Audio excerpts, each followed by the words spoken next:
Good morning or afternoon, APW Scholar. This is the second lesson for Tuck Everlasting. In order to be prepared for today's lesson, you need your folder, something to write with, and your Tuck Everlasting book. If you have those materials, let's go ahead and get started. We're going to open up to this section of our packet after the work that we did yesterday, beginning with chapters 3 through 4. So all of this work should have been completed up to page number 14.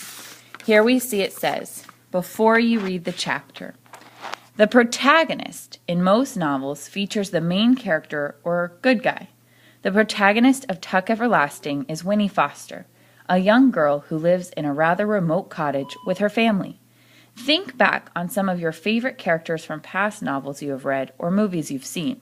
What do you think makes for an especially interesting protagonist?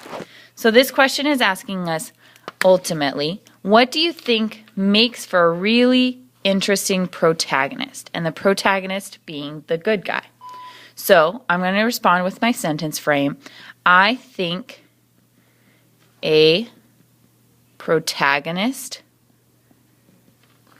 is interesting